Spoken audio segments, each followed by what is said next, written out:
வணக்கம் அன்பு நேயர்களே, மீண்டும் கிருஷ்ணா எஃப்எம் சேனல் வழியாக உங்கள் அனைவரையும் சந்திப்பதில் எனக்கு பெருமகிழ்வும் ஆனந்தும். நாம் தொடர்ந்து பார்த்து கொண்டிருக்கிறோம் பின்மதியம் ஒரு நாள் என்கின்ற சிறுகதை தொகுப்பு நூலில் இருந்து எழுத்தாளர் சுரேஷ்குமார் அவர்கள் எழுதிய அற்புதமான கதைகளை. அந்த வகையில் இன்று நான் வாசிக்க இருக்கும் கதையின் தலைப்பு காகிதம் என்கின்ற தலைப்பில் எழுதியிருக்கிறார். வாருங்கள், கதை தளத்துக்குள் உங்களை அழைத்து செல்கிறேன். வெள்ளை மட்டுமே அடிக்கப்பட்டிருந்த அந்த வீடு இன்னும் வண்ணம் பூசப்படாமல் அப்படியே இருந்தது. வீட்டின் மாடிபுறத்தில் இருந்த ஜன்னல் கதவுகள் திறந்து காற்றில் படபடத்தன. நானும் கோதையும் நின்றிருக்கும் தரைத்தள வீட்டின் மேற்கு அறையில் அந்த மனிதன் படுக்க வைக்கப்பட்டிருந்தான். அவனின் கண்கள் இருளடைந்து உயிரோட்டம் குன்றி போய் மூடியிருந்தன. நாசை துவாரங்களில் இருந்து வரும் அவனின் மூச்சு காற்று நெஞ்சக்கூட்டில் மேலெழுந்து கீழிறங்கியது. கால்கள் வரை மெல்லிய வெள்ளை துணியால் போர்த்தப்பட்டிருந்தான். அவன் தனது கால் விரல்களை சுருக்கிய போதெல்லாம் அந்த துணியும் அசைந்தது. தலையில் பெருமளவு முடிகள் கொட்டிவிட்டன. கண்களை திறக்க முடியாமல் இமைகளுக்கு உள்ளேயே வைத்து உருட்டும் போது விழி கோலம் இமைகளில் கோடாய் ஓடியது. கண்களின் ஓரங்களில் வெள்ளை நிறத்தில் குருணை அளவில் பீலை தள்ளி இருந்தது. முகத்தில் தோல் ஒட்டி போய் முக எலும்புகள் 2 பட்டைகளாக விழிந்து விட்டன. நெற்றி முழுவதும் எண்ணெய் படிந்திருந்த தோற்றம் வியர்வையினாலா என்று தெரியவில்லை. கதவு திறந்திருந்ததால் வேனில் காற்று சன்னல் வழியாக நுழைந்து அறைக்குள்ளும் மிதந்து வந்தது. காற்று அவன் முகத்தில் பட்டதும் வறண்டு போன உதடுகளை சுழித்தான். 1-2 ஈக்கள் அறைக்குள் உலாவின. அந்த அறையில் நிலவும் அமைதி அச்சத்தினை தந்தது. ஒத்தையாய் பிறந்து விட்டவன் கொடிவழி உறவில்லாமல் அருகாமை பந்தங்களோடு தான் வாழ்ந்து வந்திருந்தான். தாங்கு கொம்பின்றி கிடைத்ததை பற்றி கொள்ளும் கொடி போல இந்த வீட்டினைத்தான் கருதியிருந்தான். எழுந்தது முதல் அடங்கும் வரை வீட்டையே சுற்றி சுற்றி வருவான். அது அவன் வாழ்நாள் முதலீடு. இந்த வீட்டின் மாடியில்தான் நான், என் மனைவி, பிள்ளையுடன் வாடகைக்கு இருந்தேன். இங்கே ஓராண்டு கூட முடியாமல் வேறு வீடு பார்த்து நாங்கள் வெளியேறினோம். இல்லை, வெளித்தள்ளப்பட்டோம். இப்போது வந்தது கூட என் ஒரே மகள் கோதைக்காக தான். ஒரு மாலை நேரம் நடந்த நிகழ்வு அவளை கலங்க செய்திருந்தது. என்னை வேறு வீடு தேட சொல்லி சில நாள் அவளும் உறங்காது என்னையும் உறங்க விடவில்லை. அது அவள் நினைவில் இருக்குமா தெரியவில்லை. அவன் மட்டுமே உழன்று வந்திருந்த இந்த அறை இன்னும் எத்தனை பேரை காணுமோ? அறையின் அலமாரி அடுக்குகளில் தாறுமாறாக கிடந்த மருந்து பொருட்களில் இருந்து வரும் மருந்தின் வாசம் காற்றின் போக்கில் அந்த அறைக்குள் சுழன்றது. கிருமி நாசினி சேர்த்து துணியால் மெழுகிய கோடுகள் காய்ந்த நிலைக்கு வந்திருந்த தடம் தரையெல்லாம் பதிந்திருந்தது. அதில் அவனின் காலடி தடம் ஒன்று கூட இல்லை.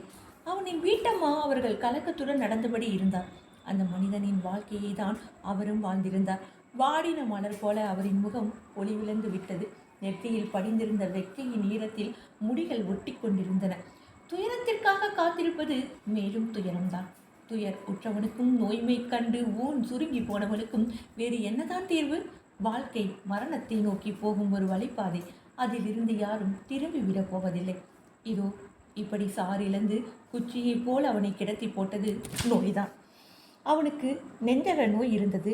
அழுந்த இருமிக்கொண்டு குனிந்து நடப்பான். அந்த நாளிலிருந்தே அவன் உடல் தேரவே இல்லை. மேலும் பலவீனமாகிக் கொண்டே வந்து இறுதியில் இப்படி கிடத்தப்பட்டிருக்கிறான்.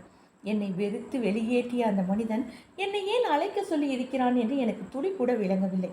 வாடகைக்காரருக்கும் உரிமையாளருக்கும் என்ன நெருங்கின உறவு வாய்க்கப் போகிறது? ஊருக்கு தெரிந்ததுதான். பெரும்பாலும் துருவங்கள் போலதான். அதில் சிலர்தான் விடிவெள்ளியாக தெரிவர்.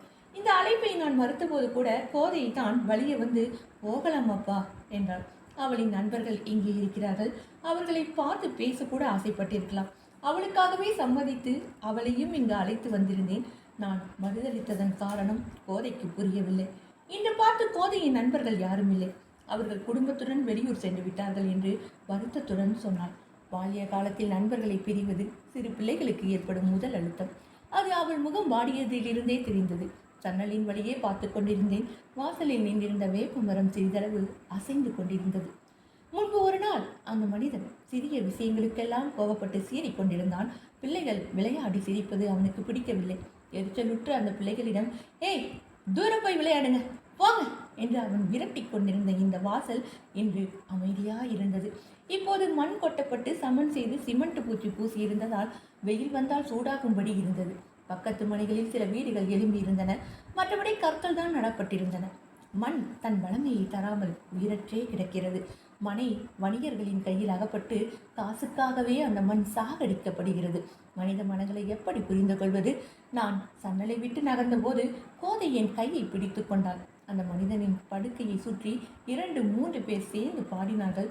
முன்னை வினை இரண்டும் வேறறுத்து முன்னின்றான் என்ற பாடல் அவனின் காதுகளில் நுழைந்து அவன் மனதை தொட்டது போல அவனின் கண்களில் ஈரம் கசிந்து தலையணையில் ஈரம் படர்ந்தது. அந்த மனிதன் எனக்கு செய்த அவமானத்தை விட, அது ஏற்படுத்திய துக்கத்தை விட, இன்று அவன் மீதே இரக்கமும் பரிவும் பீறிட்டு வருகிறதே. அவன் படும் பாதைகளை பார்த்து கண்கள் பணிக்கிறதே. ஏன்? எல்லா உயிரிலும் ஆழ்ந்திருக்கும் மற்றொரு மனிதனின் செயலாக கூட இருக்கலாம். கோதை அந்த மனிதனையே கூர்ந்து பார்த்ததும் நான் அவள் முகத்தை வெளியே திருப்பி விட்டேன். அவர்கள் பாடும் பாடலின் எதிரொலி அறை முழுவதும் கேட்டுக்கொண்டிருந்தது. முன்னை வினையிரண்டும் என்ற ஒளியை வாங்கியவன் இமைகளை அசைத்து கண்களை மெல்ல திறந்து வெளிச்சத்திற்கு பழக்கி பாதி பார்வையில் என்னையும் என் மகளையும் எல்லோரையும் வரிசை கிரமமாக பார்த்து துணுக்குற்றான். மீண்டும் எங்கள் இருவரையும் பார்த்த நொடிகளில் தன் கண்களை மூடி தலையணையில் முகம் சாய்த்து அமைதியானான். அவர்களில் இருவர் அவனின் கைகளை, நெற்றியை, நெஞ்சை தொட்டு இதமாய் வருடிவிட்டனர். பாடலின் ஓசை முற்றும் குறைந்துவிட்டது. சூழ்நிலை பெரும் பாரமாக மாற நாங்கள் வெளியேறி வாசலுக்கு வந்து நின்று கொண்டோம்.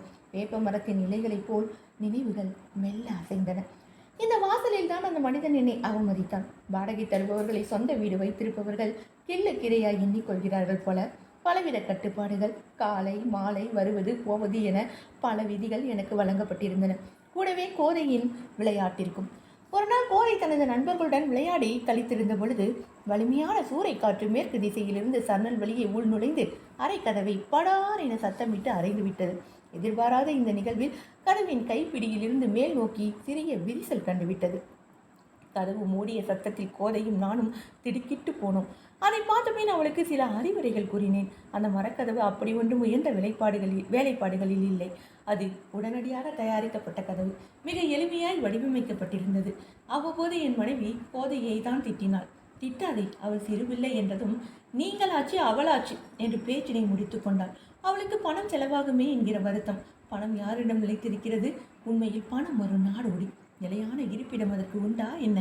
இந்த நகரத்துக்கென்றே தனியாக ஒரு சிறப்பும் இல்லை. எனினும் ஏதோ ஒரு மாய வலைக்குள் விழுந்தது போல் உணர்ந்தேன். இயல்பான மனிதர்களாய் நகரத்தில் வாழ்வது அத்தனை சுலபமில்லை போல. கூடு விட்டு கூடு பாயும் இந்த உலகம் நகரங்கள். அதில் கட்டிடங்கள் பெருகி கொண்டிருக்கின்றன. மனிதர்கள் பண்புகளில் குறுகி கொண்டு இன்னும் இன்னும் தன்னை சுற்றி வட்டமிட்டு பிறர் மீதான கருணையிலிருந்து விலக்கிக் கொள்கிறார்கள்.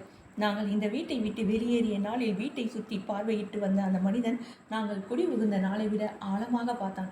அன்று காற்று அரைந்து சாத்திய கதவில் சிறு விரிசல் கண்டிருந்ததை பார்த்துவிட்டு எப்படி உடைத்தீர்கள் என்று சத்தமிட்டான். இது என்ன மரத்தால் செய்தேன் தெரியுமா? இந்த வீட்டிற்காக அவன் பட்ட பாடுகள், வங்கி கடன் விவரங்களை எல்லாம் என்னிடம் சொல்லி அந்த வீட்டை இந்திரன் மாளிகை போல வர்ணனை செய்தான். நாங்கள் வேறு வீட்டிற்கு சென்று விட்டோம். பிறகும் ஒரு நாள் சென்றபோது வீட்டிற்குள் எங்களை அனுமதிக்கவில்லை. வீட்டிற்குள் வரக்கூடாது என்று வாசலில் நிறுத்தி வைத்து சிறிய வெள்ளை நிற பற்று சீட்டை நீட்டினான். கோதையும் உடன் வந்திருந்ததால் என் கோபத்தை அடக்கிக் கொள்ள பெரிதும் முயன்றேன். எனக்கு பணம் வேண்டாம், அந்த கதவை பிரித்து வெளியே போடுங்கள் என்றேன். முடியாது, எதிரே நிற்காது, கிளம்புங்கள் என்று வார்த்தைகளை கத்தி போல வீசினான். கதவுக்கு உள்ளேயே வீட்டம்மா நின்றிருந்தார். எப்போதும் அவரின் குரல் நீர்மேல் இழுத்து எடுபடாது. அவர் பதற்றத்துடன் எங்களை பார்த்தார். வேறு எதுவும் பேச அவர் முயலவில்லை. வாங்க அப்பா, நாம போகலாம் என்று கண்கள் கலந்து என் கைகளை பிடித்து இழுத்தாள் கோதை. மானமும் கோபமும் என்னை முன் நகர்த்த பின்வாங்கிய அவன் கதவுகளை இழுத்து மூடிவிட்டு உள்ளே சென்று தாளிட்டு கொண்டான். எனக்கு விக்கித்து போனது. அன்று வெளியேறிய நாங்கள் இன்றுதான் இந்த வாசலில் நிற்கிறோம். என் கால்கள் கூட கூசியபடியே இருந்தன. வீட்டிலிருந்து வந்தவர் என் நினைவுகளை கலைத்துவிட்டு உள்ளே வாருங்கள் என்றார். விழித்தபடி கோதையும் உடன் வந்தாள். அந்த மனிதன் அடங்கிவிட்டான். கண்களை மூடி வைத்திருந்தார்கள். அவன் வாயின் ஓரத்தில் வழிந்திருந்த பால் துளிகளை வீட்டம்மா அவர்கள் கண்ணீர் சிந்த துரைத்து கொண்டிருந்தார். எல்லோரும் அமைதியாக உழவினார்கள். அது ஆழ்ந்த துயரம் தந்த அமைதி. மரணம் நிகழ்ந்த கணம், வார்த்தைகள் சூனியத்திற்குள் ஒளிந்து கொள்ளும் தருணம். அந்த துயரில் பங்கேற்றுவிட்டு அவன் அமைதி பெறட்டும் என்று எண்ணியபடியே வெளியேறி நாங்கள் நடக்கத் தொடங்கின போது அந்த மனிதனின் தலையணைக்கு கீழே 15,000 ரூபாய் வைத்திருந்ததாக சொன்னார் ஒருவர். எதற்கு? அவன் இத்தனை பணத்தை இதனால் வரை யாருக்கு தர வைத்திருந்தான் என்று அவன் சொல்லவில்லை போல. வேறு ஒருவர், சரி இருக்கட்டும்பா, ஆக வேண்டிய சோழியை பாருங்க என்று அவர்களை முடுக்கிவிட்டார். இப்போது அது வெறும் காகிதம். அதற்கு மதிப்பினை தருவது மனிதனின் மனம்தான். அது தன் மதிப்பை அன்றே இழந்து விட்டது என்று நினைத்தபடியே நடந்தேன். நாங்கள் வேறு சாலைக்குள் நுழையும் போது மீண்டும் தொலைவில் இருந்த வீட்டை பார்த்தோம். வெள்ளை மட்டுமே அடிக்கப்பட்டிருந்த அந்த வீடு ஒரு காகித வரைபடத்தில் உள்ளது போல எந்த சலனமும் இன்றி நின்றிருந்தது. ஒன்றிரண்டு காகங்கள் மேலே பறந்து கொண்டிருந்தன. என்ன நேர்களே, ஆம், வாடகை வீட்டில் தங்கி இருந்து எவ்வளவு சிரமங்களை அனுபவித்த ஒரு மனிதனின் ஒரு அற்புதமான துயரம் அப்படின்னு சொன்னால் அது மிகையல்ல. அன்பு நேர்களே, ஆம், இவர் சொல்வதைப் போல, கதை ஆசிரியர் சொல்வதைப் போல, ஒரு பணம் என்பது வெறும் காகிதம், அவ்வளவுதான். ஆனால் மனிதனின் மனம் என்பது எவ்வளவு அற்புதமான ஒரு விஷயம். அந்த மனதை நோகடித்து விட்டால் மீண்டும் அது இயல்புக்கு வருவது கடினமான ஒரு விஷயம்தானே. யாரையும் மிகவும் அற்புதமான மொழிகளோடு வரவேறுங்கள். முடிந்தவரை மோசமான வார்த்தைகளால் அவர்களை கண்டிப்பாக காயப்படுத்த வேண்டாம். ஏனென்றால் இந்த வாழ்க்கையில் மோசமான வார்த்தைகள் அவ்வளவு மோசமான விஷயங்களை அனைவருக்கும் தந்துவிடும், அனுபவத்தையும் தந்துவிடும். இன்னும் சொல்லப்போனால் அது திருவள்ளுவர் சொல்வது போல, தீயினால் சுட்டப்புண் உள்ளாரும் ஆறாதே, நாவினால் சுட்டவடு என்பது திருக்குறளுக்கு ஏற்ப இந்த கதை மிகவும் அற்புதமான ஒரு உணர்வுபூர்வமான கதையாக இருந்தது. அன்பனேர்களே, இந்த கதையை கேட்டிருப்பீர்கள். தங்களுடைய மேலான கருத்துக்களை சொல்லுங்கள் என்று சொல்லிக்கொண்டு மீண்டும் அற்புதமான ஒரு கதையோடு சந்திக்கலாம் பின் மதியம் ஒரு நாளில். அதுவரை விடைபெறுவது நான் உங்கள் அன்பு அறிவிப்பாளர் சகோதரி இளைவேணி கிருஷ்ணா. வணக்கம் அன்பு நேயர் சொந்தங்களே. நன்றி நேயர்களே.